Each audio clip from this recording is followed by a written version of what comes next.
प्यारे देशवासियों, नमस्कार।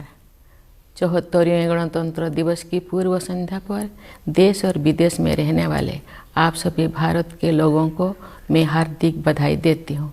संविधान के लागू होने के दिन से लेकर आज तक हमारी यात्रा अद्भुत रही है और इससे कई अन्य देशों को प्रेरणा मिली है। प्रत्येक नागरिक को भारत की गौरव गाथा पर गर्व का अनुभव होता है। जब हम गणतंत्र दिवस मनाते हैं तब एक राष्ट्र के रूप में हमने मिलजुल कर जो उपलब्धियां प्राप्त की है उनका हम उत्सव मनाते हैं। भारत विश्व की सबसे पुरानी जीवंत सभ्यताओं में से एक है। भारत को लोकतंत्र की जननी कहा जाता है, फिर भी हमारा आधुनिक गणतंत्र युवा है। स्वतंत्रता के प्रारंभिक वर्षों में हमें अनगिनत चुनौतियों और प्रतिकूल परिस्थितियों का सामना करना पड़ा। लंबे विदेशी शासन के अनेक बुरे परिणामों में से दो कुप्रभाव थे, भयंकर गरीबी और निरक्षरता। फिर भी भारत अविचलित रहा। आशा और विश्वास के साथ हमने मानव जाति के इतिहास में एक अनूठा प्रयोग शुरू किया। इतनी बड़ी संख्या में इतनी विविधताओं से भरा जनसमुदाय एक लोकतंत्र के रूप में एकजुट नहीं हुआ था।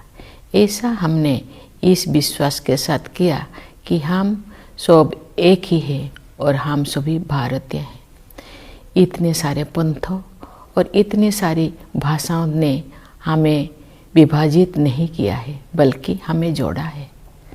इसलिए हम एक लोकतांत्रिक गणतंत्र के रूप में सफल हुए हैं। यही भारत का सार तत्व है।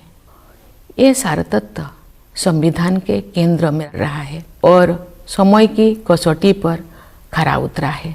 स्वतंत्रता संग्राम के आदर्शों के अनुरूप हमारा गणतंत्र को आधार देने वाला संविधान बना। महात्मा गांधी के नेतृत्व में राष्ट्रीय आंदोलन का उद्देश्य स्वतंत्रता प्राप्त करना भी था और भारतीय आदर्शों को फिर से स्थापित करना भी था। उन दशकों के संघर्ष और बलिदान ने हमें न केवल विदेशी शासन से बल्कि थोपे गए मूल्यों और संकीर्ण विश्व दृष्टिकोण से भी आज़ादी दिलाने में मदद की।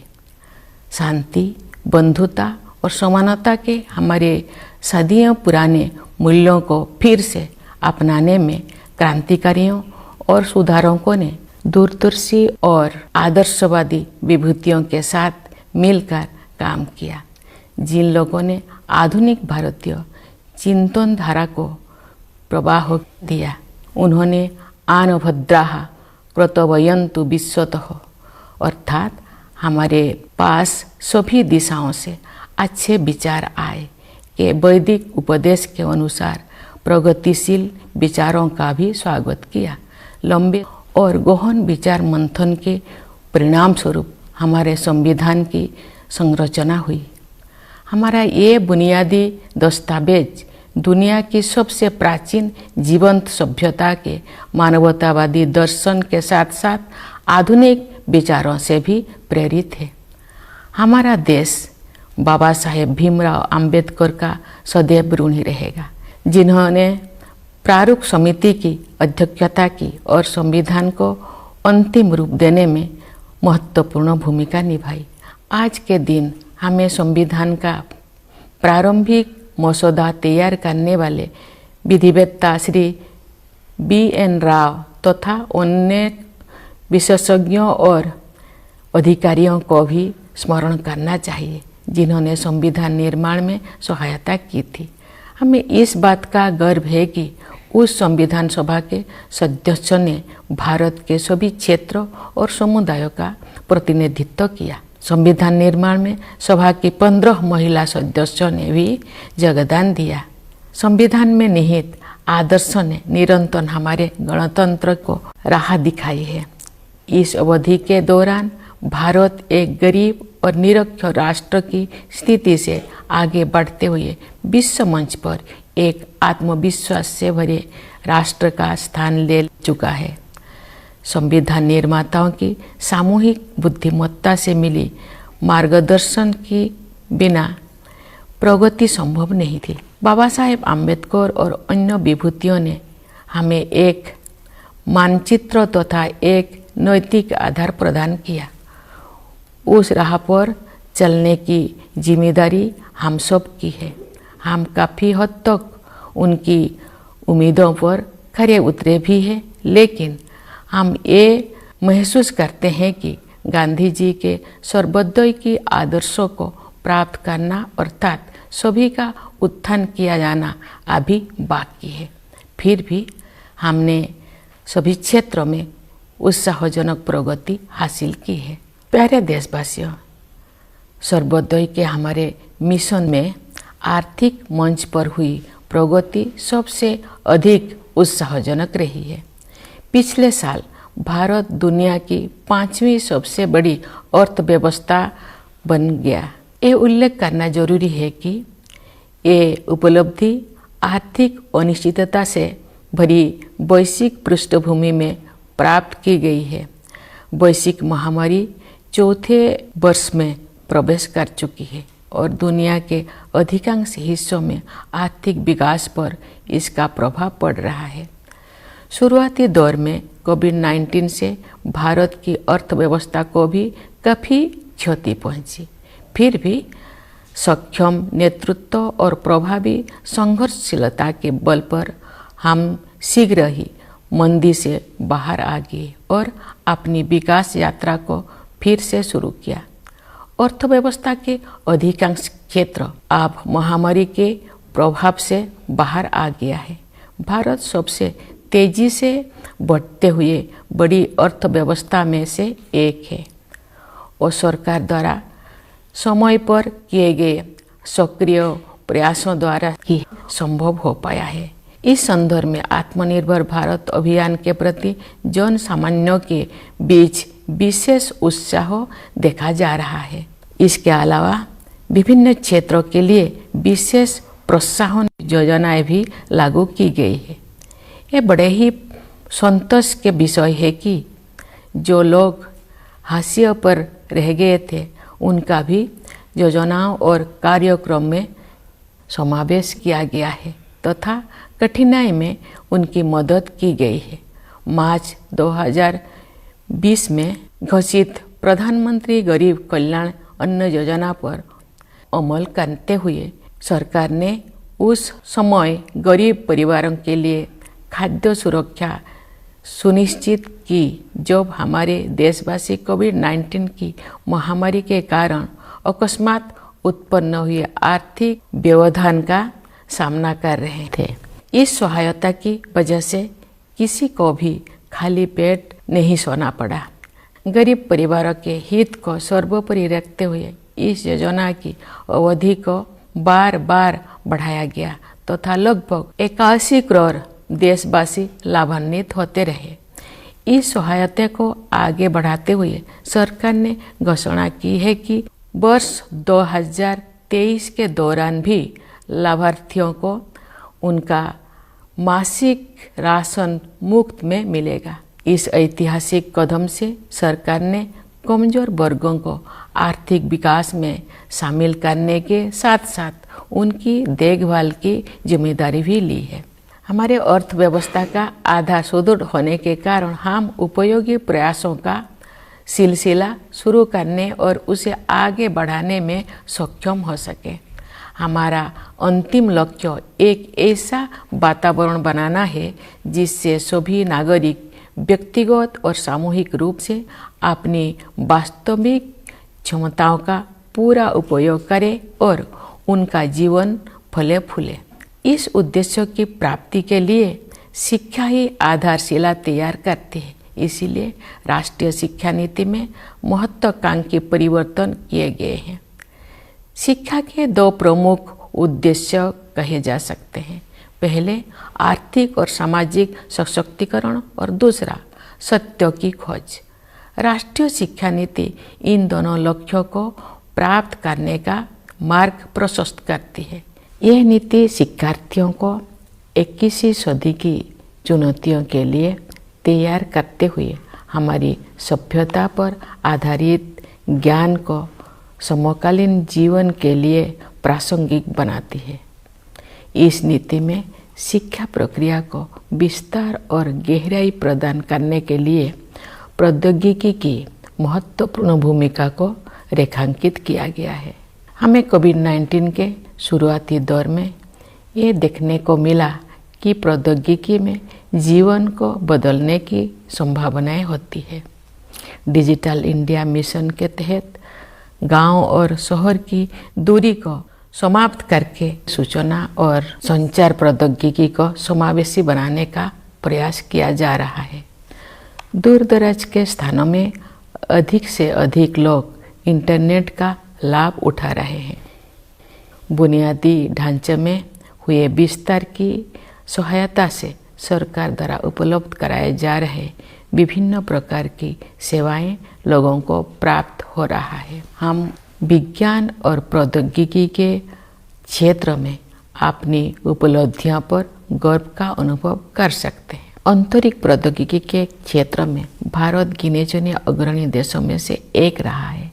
इस क्षेत्र में काफ़ी समय से लंबित सुधार किए जा रहा है और अब निजी उद्यमों को इस विकास यात्रा में शामिल होने के लिए आमंत्रित किया गया है। भारतीय अंतरिक्ष यात्रियों को ले जाने के लिए गगनयान कार्यक्रम प्रगति पर है।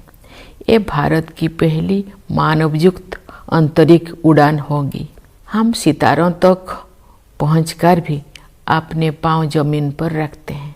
भारत का मंगल मिशन असाधारण महिलाओं की एक टीम द्वारा संचालित किया गया था और अन्य क्षेत्रों में भी बहनों और बेटियां आप पीछे नहीं है। महिला सशक्तिकरण तथा महिला और पुरुष के बीच समानता अब केवल नारे नहीं रह गए हैं। हमने हाल के वर्षों में इन आदर्शों तक पहुंचने की दिशा में काफ़ी प्रगति की है। बेटी बचाओ बेटी पढ़ाओ अभियान में लोगों की भागीदारी के बल पर हर कार्य क्षेत्र में महिलाओं का प्रतिनिधित्व बढ़ रहा है। राज्य की अपनी यात्राओं, शिक्षण संस्थानों के कार्यक्रमों और प्रोफेशनल्स के विभिन्न प्रतिनिधि मंडलों से मिलने के दौरान मैं युवतियों के आत्मविश्वास से बहुत प्रभावित होती हूँ। मेरे मन में कोई संदेह नहीं है कि महिलाओं की आने वाले काल के भारत को स्वरूप देने के लिए अधिकतम योगदान देंगे।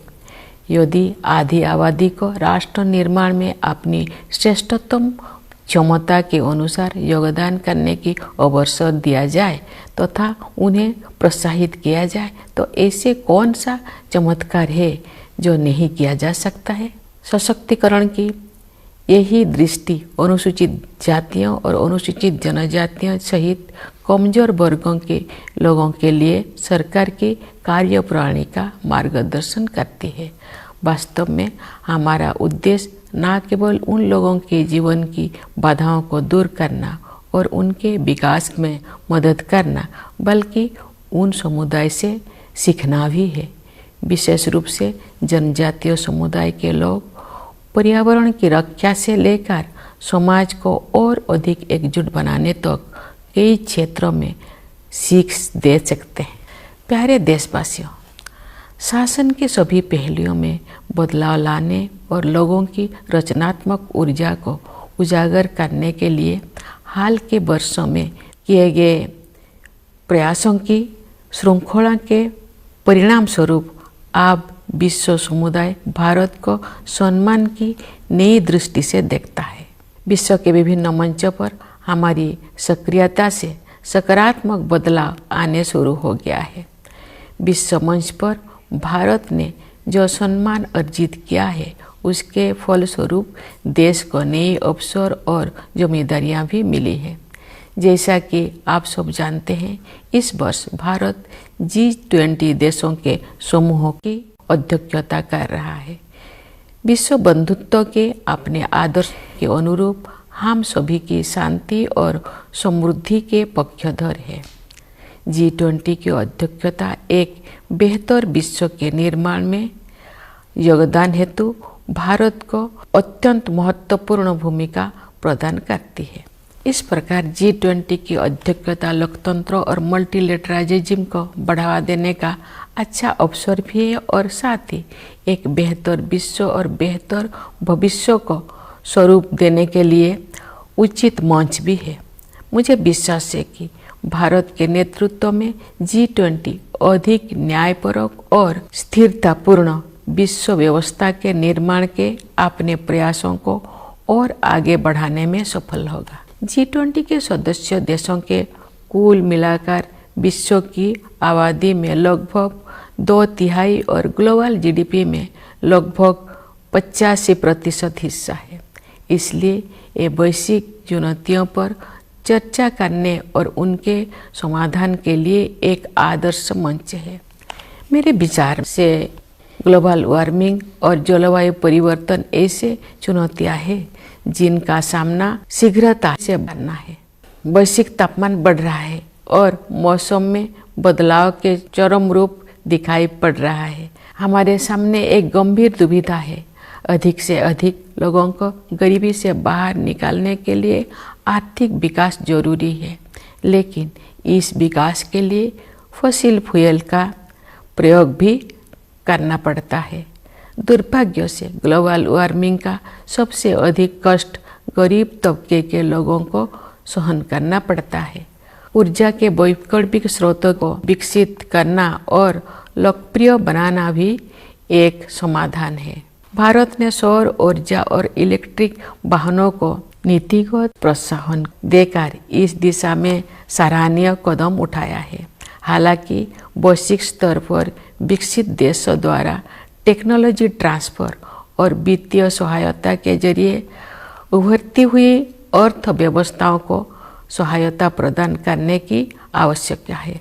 विकास और पर्यावरण के बीच संतुलन बनाए रखने के लिए हमें प्राचीन परंपराओं को नई दृष्टि से देखना होगा।